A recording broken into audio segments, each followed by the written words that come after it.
함께 나눈 말씀으로 영원한 생명의 안전장치 이런 제목으로 은혜를 나누려고 합니다. 제가 잘 아는 분 한 분이 남편이 아주 평상시에 건강했어요. 별탈 없이 그렇게 건강관리도 잘하고. 근데 어느 날 갑자기 속이 미적거리고 이게 배가 좀 사르르사르 아프는 증상이 있어서 병원 가서 검사를 했더니 담도암 말기 증상으로 판명이 났어요. 얼마나 황망합니까? 그래서 병상 생활하다가 몇 개월 살지 못하고 세상을 떠난 분이 있거든요. 그분이 마침 보험을 들어놨어요. 그래서 보험으로 모든 치료를 했고 나중에는 사망보험까지 받은 그런 경우가 있었어요. 그래서 이분은 언제나 주장하는 것이 보험은 꼭 드러나야 돼. 보험은 꼭 드러나야 돼. 이 말을 달고 살고 그게 결국은 보험 설계사로 일하는 분이 계시거든요. 여러분 우리가 살면서 무슨 일을 당할지 몰라요. 지금은 살았는데 내일 내가 어떻게 될지 모르고 단 5분 후를 알지 못하는 게 인생이거든요. 성경은 사람이 한 번 죽는 것은 사람에게 정한 이치요 그 위에 심판이 있으리라 그러거든요. 우리가 명심해야 되는 것은 반드시 나는 죽는다. 나는 반드시 내가 결산하는 분 앞에 나가야 될 때가 있음을 우리가 기억해야 된단 말이에요. 그래야 겸손하고 그래야 하나님 앞에 우리의 믿음을 잘 지킬 수가 있고 온전하게 지킬 수가 있거든요. 제가 농촌에서 목회할 때 인근에 있었던 한 사모님이 계셨어요. 이 사모님이 아들 둘, 딸 하나 둔 분이었는데 갑자기 질병이 걸려서 세상을 떴어요. 그러니 이게 얼마나 또 참한 사건이에요.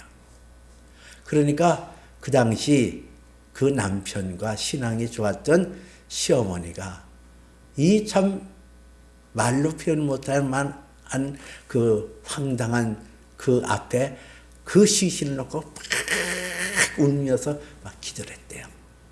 근데 이분이 죽었다가 진짜 살아났어요. 근데 그분의 간증이 참 오랜 세월 지나면서 제 마음에 남아있거든요. 사람이 딱 죽으니까 그분 표현이 그래요. 이 세상에 어떤 매끄러운 비단결 같은 옷이라도 그렇게 매끄러울 수가 없을 정도로 영혼이 육체에서 싹 빠져나오는데 그 캄캄한 터널을 정신없이 달려서 가다 보니까 빛과 어둠이 딱 구분되어지는 거기에 도달했대요. 근데 사람의 영혼이 육체에서 벗어났다고 해서 보는 것과 듣는 것과 이런 것이 사고하는 능력이 없는 것이 아니라 육체에 있을 때보다 더 확연하고 더 분명하고 더 감각적으로 느낄 수 있다는 거예요. 근데 그 빛과 어둠이 딱 구분되어지는 그곳에서 음성이 들려지는데 그분 표현은 아마 예수님이었던 것으로 알고 있대요. 그 예수님이 자기가 머뭇거리고 있을 때 공중에서 소리가 나서 이르되 나는 너를 도무지 알지 못하느니라. 나는 너를 도무지 알지 못하느니라. 너는 나를 떠나서 바깥 어두운 데 처하여 슬피 울며 이를 가리키리라. 그 말씀이 자기에게 주어지는데 그분의 얘기가 남편과 아들과 딸과 그리고 모든 일가 친척이 한꺼번에 다 죽어서 오는 슬픔보다 100배, 1000배로 더 강하게 큰 낙심과 더불어 슬픔이 밀묻듯 오더라는 거예요. 여러분, 이게 심판대 앞에서 우리가 닥칠 수 있는 그거거든요. 여러분은 내 영혼의 그 안전장치를 하고 사시나요? 이 세상에 살 때는 무슨 일이 당할지 모르니까 무슨 보험도 들고 무엇을 드는데 내 영혼의 안전장치는 왜 준비하지 않냐는 얘기예요. 지난 시간에도 함께 말씀을 나눴습니다만 히브리서에서 뭐라고 그랬어요? 지으신 것이 하나도 그의 앞에 나타나지 않는 것이 없으며 우리의 결산을 받으실 이의 눈 앞에서 만물이 다 벌거벗은 것 같이 나타나리라 그러잖아요. 여러분, 하나님의 심판대라는 것은 내가 옳은 대로, 내가 바른 대로 판단하는 것이 아니라 옳고 그름은 오직 하나님의 영역에 있어요. 사람의 보기에는 바르나 필경은 사망의 길이니라는 잠언서에 있는 말씀대로 사람이 내 양심에 의해서 내가 선한 길을 근데 하나님이 아니야, 그건 악한 거야.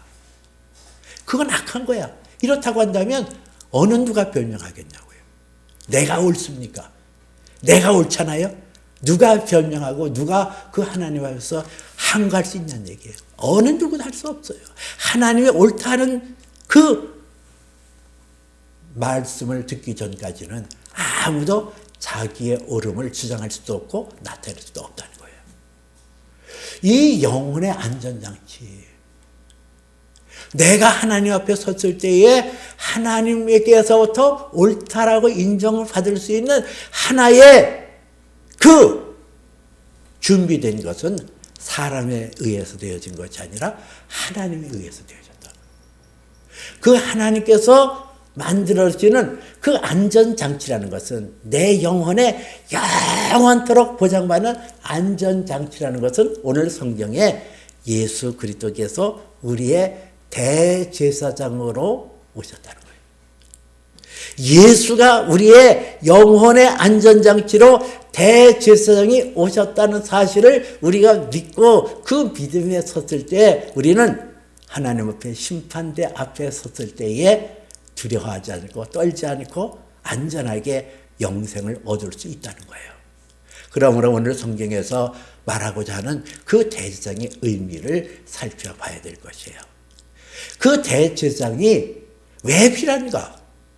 이 대제사장이 왜 이스라엘 백성들에게 필요했고 오늘 우리에게도 영적인 대제사장 예수 그리스도가 필요한가? 우리 사람은 하나님 앞에 죄를 지었거든요. 본성이 악해요. 모든 만물보다 악하고 부패된 것이 사람의 영혼이에요. 그래서 사람이 생각하는 것이 하나님을 그냥 대적하고 행하는 것이 하나님 앞에 미움을 받을 수밖에 없는 거거든요. 그런데 여러분, 사람은 하나님의 형상과 모양대로 창조받았잖아요. 이 하나님의 형상과 모양대로 창조받았다는 것은 사람은 하나님의 사랑의 대상으로 지음을 받았다는 거예요. 하나님은 우리를 포기할 수 없어요. 왜? 사랑이니까. 그리고 하나님의 피조물 중에 하나님의 형상과 모양대로 지음을 받은 사람만이 하나님의 사랑으로 소통할 수 있고 하나님의 사랑을 주면은 반응할 수 있는 존재가 사람이란 말이에요. 그런데 그 사람이 죄를 범해서 하나님을 대적하고 하나님의 사랑을 인정하지 않고 하나님의 사랑에 떠난 그 인생이라 할지라도 하나님께서 어떻게 포기할 수 있냐는 얘기예요. 포기할 수 없어요. 그 포기할 수 없기 때문에 이스라엘 백성들을 과거 430년 동안 애굽에서 종살이 하다가 모세를 지도자로 삼아서 그들을 이끌어냈고 광야에서 하나님께서 그들을 돌봐주셔야 되잖아요. 이 광야라는 곳은 참으로 열악하기 그지없는 거거든요. 낮과 밤의 온도 차이가 무려 40도가 웃도는 정도로 낮에는 엄청나게 부덥고 밤에는 뼛속까지 스며드는 그 추위가 있는 것이 광야예요. 그 광야에서 먹을 것도 마실 것도 없는 그 광야. 그리고 전갈이라든가 여러 가지 해충에 의해서 그들이 전부 몰살을 당할 수 있는 그런 자연적인 결함이 있는 곳. 게다가 그 당시는 고대 문명이라는 것은 노예 문화가 발달됐거든요. 강한 나라가 약한 나라를 침범해서 그 민족을 끌어다가 자기들의 노예를 만들고 그 노예를 통하여 경제적인 수단으로 세웠다는 거예요. 그러면 그 광야에서 주변에 에집트를 비롯해서 얼마나 많은 강대국이 있었어요. 창과 칼로 준비한 잘 정비된 군인들이 있는 그 사람들이 그 이스라엘 백성들을 끌어다가 얼마든지 노예로 삼을 수가 있어요. 그런 상황 속에서 포기할 수 없는 하나님의 사랑이 그들에게 미침으로 그들을 돌봐주시고 그들을 아껴주시고 신명기 8장에 나와 있는 대로 광야 40년 동안 너희 의복에 해하지 아니하고 너희 발이 부르지 아니하였느니라 하신 말씀대로 하나님께서 돌봐주셔야 되잖아요. 근데 무슨 근거로 돌봤냐고요. 그래서 하나님께서 모세를 통하여 율법을 주시고 그 율법에 따라 이스라엘 백성 가운데 성막을 지어서 그 성막 가운데 대제사장과 제사장 레위인들이 하나님을 섬기는 일을 하겠다는 거예요. 근데 그 성막이 어디에 있냐? 민수기 2장 17절에 보니까 회막, 이 회막이라고도 하고 성막이라고도 했거든요. 근데 회막이 레위 진영과 함께 모든 진영 중앙에 거하였더니 이런 말씀이 있어요. 레위 족속은 하나님의 그 성막에서 하나님의 제사의 일을 했던 그 존재들, 그 레위 진영의 사람들과 함께 이스라엘 진영의 중앙에 하나님의 성막이 있었다는 거예요.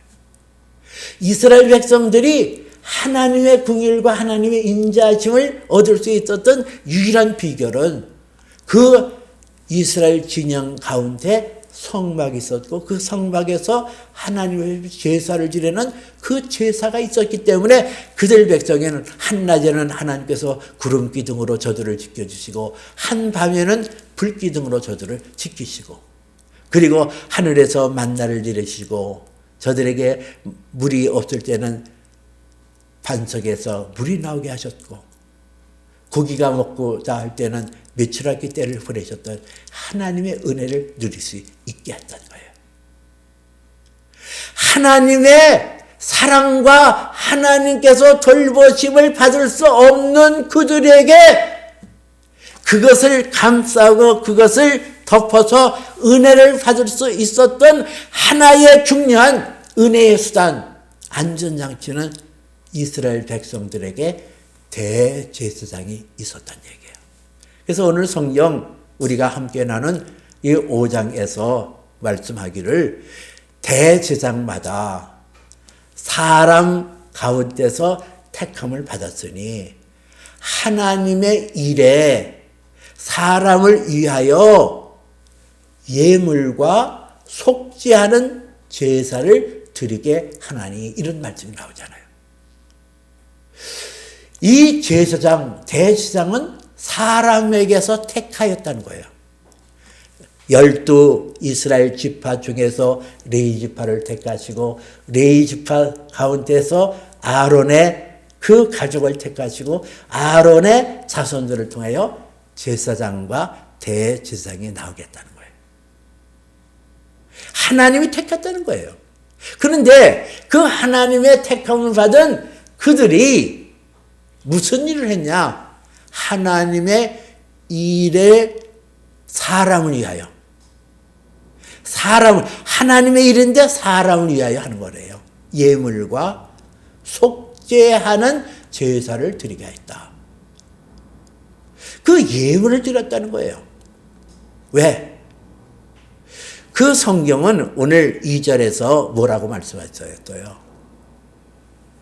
그 제사장들이 무식하고 미혹받은 자를 능히 용납하게 한 것은 그들이 연약에 휩싸였습니다. 그들도 연약에 휩싸였습니다. 여러분, 대제사장은 그 의복이 화려했거든요. 여호와께 성결이라는 두건을 쓰고 그 베옷으로 짠 속옷과 더불어 아주 화려한 그 옷들을 입었어요. 그 하나님께서 그 이스라엘 백성들을 대표하는 그 제사장들의 의복을 화려하게 한 것은 하나님의 은혜라는 거예요. 대제사장이 하나님의 은혜로 입었던 것처럼 너희 백성들도 나의 은혜를 입어야 된다. 근데 그 은혜를 입는 비결이 예불과 속죄하는 제사가 있어야 됐다 그랬죠. 자기의 죄를 고백하고 그 죄를 속죄하는 짐승의 피를 발라서 대제사장은 대속죄일이라는 7월 10일 날 하나님이 거하신 그 임재를 상징하는 지성소에 들어가서 피를 바르고 제사했던 그 대제사장. 근데 그 대제사장도 백성들을 위하여 속죄의 예물을 드리는 것은 백성뿐만 아니라 자기의 죄를 위하여 그렇게 했다는 거예요. 그러니까 이스라엘 백성들이 광야에서 생활하면서 대제사장은 매일 아침 상번제라서 아침 저녁으로 제사를 드리고 7월 10일 속죄를 드리면서 그들은 대제사장도 자기의 죄 때문에 하나님 앞에 예물을 드리고 속죄 제사를 드린 것처럼 그렇게 이스라엘 백성들이 40년 광야 생활하면서 저들에게 먹을 것이 떨어지지 않고 입을 것이 떨어지지 않고 목마르지 아니하고 저들의 의복에 해하지 아니하고 신이 해하지 아니하도록 의뢰를 받았던 것은 그들 백성 가운데 대제사장의 그 제사가 있었기 때문에. 근데 오늘 성경은 5절에서 예수 그리스도께서 대제사장이 되신 것은 스스로 영광을 취함이 아니요 말씀하신 이가 그에게 이르시되 너는 내 아들이라 오늘 내가 너를 낳았다. 이런 말씀이 나와요. 그 예수 그리스도가 대제사장으로 구약 성경에 이스라엘 백성에게 임했던 그 대제사장의 직무를 가지고 이 땅에 오셨다는 거예요. 근데 그 대제사장으로 오신 예수 그리스도는 스스로 영광을 취함이 아니다. 이게 뭘 말해요? 말씀하신 이가 그에게 이르되 너는 내 아들이라 내가 오늘 너를 낳았다. 이거 스스로 영광을 취하지 않았다는 것은 그는 본래 하나님으로서 하나님의 영광을 가졌다는 분이에요. 하나님의 영광이 스스로 내가 노력해서 얻은 것도 아니고 내가 애써서 얻은 것도 아니라 그가 하나님의 아들이기 때문에 그분 자체는 영광 그 모습이 드러나게 되어 있다는 거예요. 하나님의 아들. 하나님으로 나왔다. 하나님으로부터 비롯되어졌다. 그 하나님의 본체시다. 성경은 그것을 말씀하고 있거든요. 근데 이 7절에서는 우리가 참 이해하기가 어려워요. 이 7절에 보면 그가 육체로 계실 때에 자기를 죽음에서 능히 건지실 이에게 심한 통곡과 눈물과 간구와 소원을 올렸고 그의 경건하심으로 말미암아 들으심을 얻었느니라 그래요. 이게 뭘 말해요? 이게 스스로 영광 취함이 아니고 본래 그분은 영광 가운데 하나님의 본체신데 그분이 그가 육체로 계실 때에 자기를 죽음에서 능히 건지실 이에게 심한 통곡과 눈물과 간구와 소를 올렸고 이러잖아요. 왜 죽음에 이르렀을까? 그분이. 그 죽음에서, 하나님은 죽음을 가질 수가 없어요. 죽을 수가 없어요. 하나님은 어떻게 죽어요? 예수님은 하나님부터 난 분이에요. 그분이 어떻게 죽을 수가 있냐고요. 근데 그가 육체로 계실 때에 자기를 죽음에서 능히 구원하실 이에게 이렇게 나와요.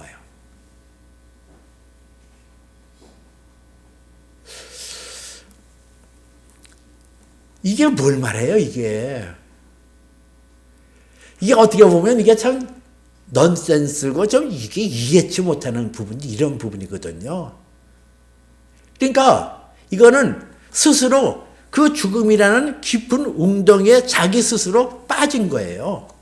거기에 빠져서 그리고 거기서 능히 구원하실 그 하나님을 향하여 심한 통곡과 눈물과 소원과 간구와 소원을 올렸으며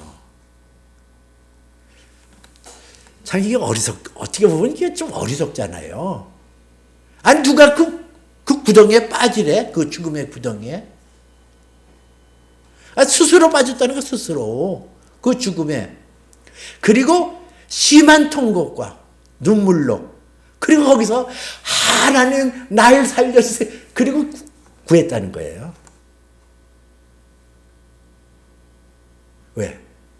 왜 하나님의 영광을 가지시고 존귀하신 그분이 스스로 죽음의 웅덩이에서 심한 통곡과 눈물과 간구와 소원으로 알리면서 거기서 구원해달라고 그랬을까?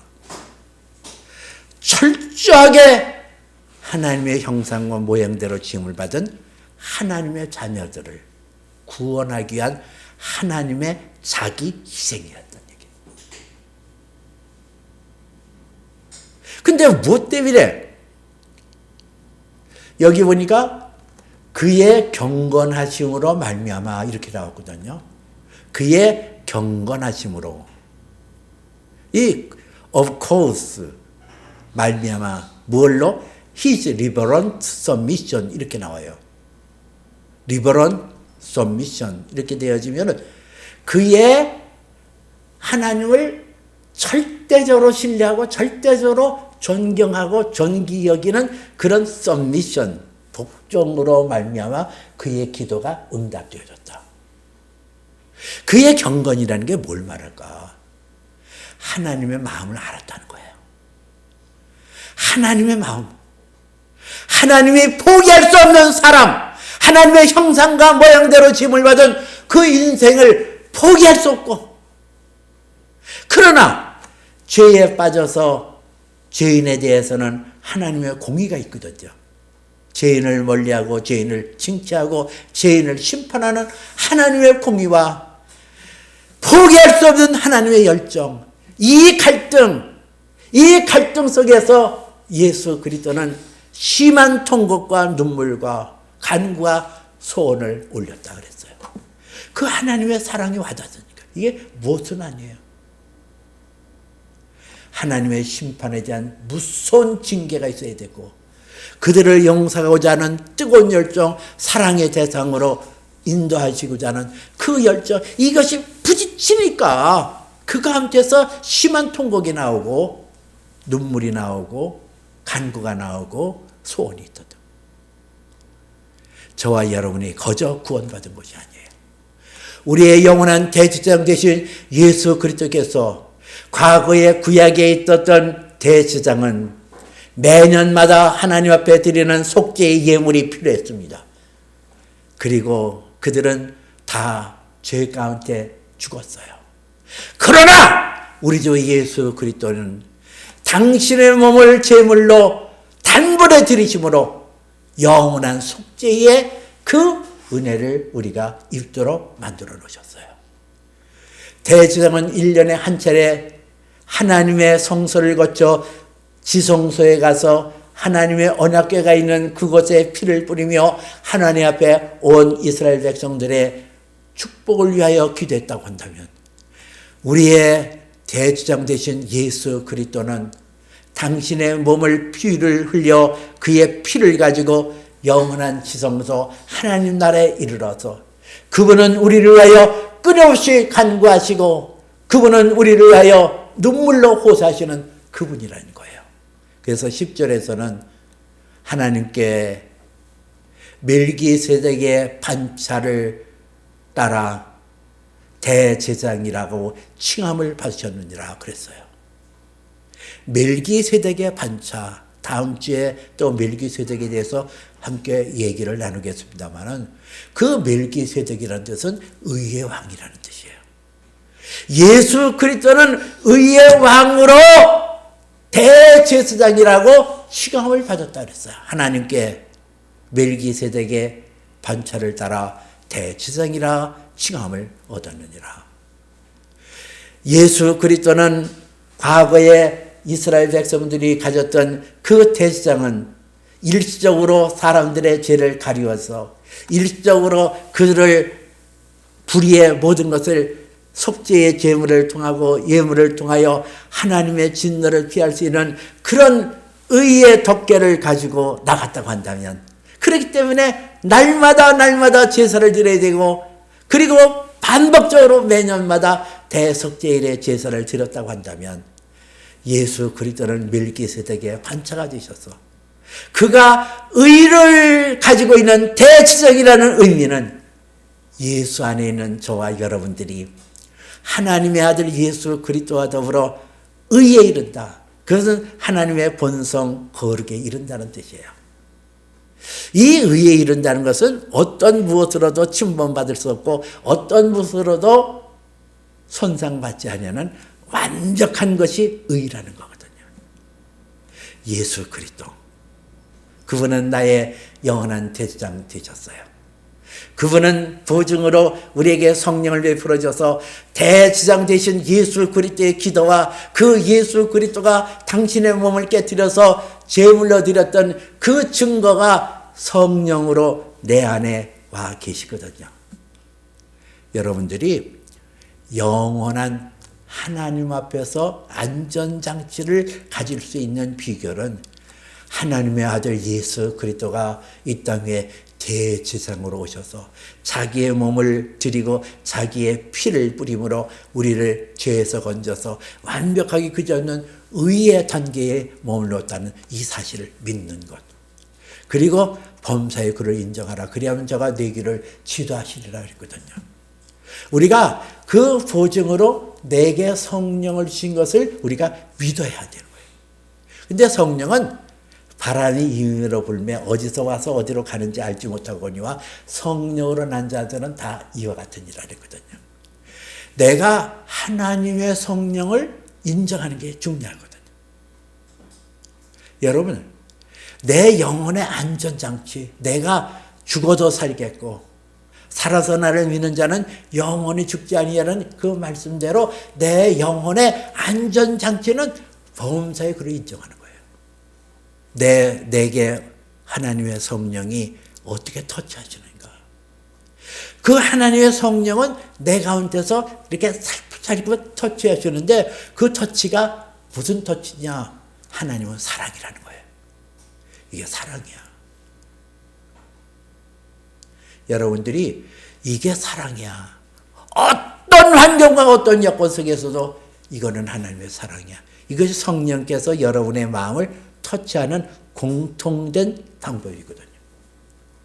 그래서 이것을 순종하고 그것을 인정하는 거, 이게 범사의 그를 인정하라. 그가 내 길을, 그리하면 그가 내 길을 지도하시라는 말씀이 내게 응하는 거예요. 좋을 때만 하나님의 사랑 아니거든요. 좋은 것도 하나님의 사랑이요, 나쁜 것도 하나님의 사랑이요, 높은 것도 하나님의 사랑이요, 낮은 것도 하나님의 사랑이요, 웃음도 하나님의 사랑이요, 눈물도 하나님의 사랑이요, 환난도 하나님의 사랑이요, 평안도 하나님의 사랑이에요. 어떤 환경과 어떤 여건 속에서도 성령은 내 안에 오셔서 그렇게 말씀하시거든요. 이게 사랑이야. 너에게 단 사랑이야. 내 안에 그리스도의 의를 이루시기 위한 하나님의 사랑이야. 이것은 하나님의 아들 예수 그리스도로 말미암아 내가 하나님 앞에 영원한 나의 생명의 안전장치가 되어지는 하나님의 사랑의 메시지야. 사랑의 표현이야. 그걸 순종하는 것이 영원한 안전장치인 예수 그리스도, 나의 영원한 대제사장 되신 예수 그리스도를 시인하고 그분의 능력과 그분의 권세가 내 것으로 만드는 비결이에요. 이게 쉽지는 않죠. 이게 사랑이야? 좋은 건 사랑이라 그러죠. 행복할 땐 하나님의 사랑이라. 근데 불행할 때 이게 사랑이야? 그게 안 되니까 그게 회개를 해야 된대. 그게 마음을 돌이키는 거. 이건 사랑이야. 영원한 안전장치. 내 영혼의 영원한 안전장치는 예수 그리스도. 그분은 대제사장. 당신의 몸을 단번에 드림으로 우리에게 의를 이루게 하셨고, 그분은 육체에 계실 때에 자기의 죽음에서 건지실 이에게 심한 통곡과 눈물과 간구와 소원을 올리셨던 그 주님. 그분의 그 눈물의 의미를 알아야 돼요. 그분의 눈물이라는 것은 하나님의 사랑이에요. 하나님의 사랑이 저들 가운데 임해야 되는데, 저들 가운데 나타나야 되는데, 그것이 그의 경건함이, 그 열망이, 그의 뜻이 이루어져야 된다는 것, 그것을 하나님 앞에 아뢰더니 그의 경건하심으로 말미암아 그의 모든 기도가 응답되었음을 말씀하고 있거든요. 여러분, 예수 그리스도의 심한 통곡과 눈물 때문에, 그의 간구와 소원 때문에 우리는 죽어도 살고 살아서 나를 믿는 자는 영원히 죽지 아니하라는 그 말씀 그대로 내 영혼이 안전장치가 있는 거예요. 내가 범사의 그를 인정하는 순간, 내가 범사의 성령에 의해서 날마다 순간마다 어떤 환경이든 어떤 여건이든 이것은 사랑이야. 따라합시다. 이것은 사랑이야. 이것은 사랑이야. 여러분, 이게 입에 달고 살아야 돼요. 이것은 사랑이야. 눈물을 흘리면서도 이거는 하나님의 사랑이야. 아파도 이것은 하나님의 사랑이야. 낮아져도 이것은 하나님의 사랑이야. 권고해도 이것은 하나님의 사랑이야. 그럴 때 하나님을 사랑하는 자, 곧 그 뜻대로 부르심을 입은 자들에게는 모든 것이 합력하여 선을 이루느니라. 그 말씀대로, 믿음대로 사랑의 역사가 일어나는 거예요. 사랑의 기적이 일어나요. 내 영혼의 영원한 안전장치가 되시기 위하여 오신 우리의 대지상, 그분을 인정하십니다.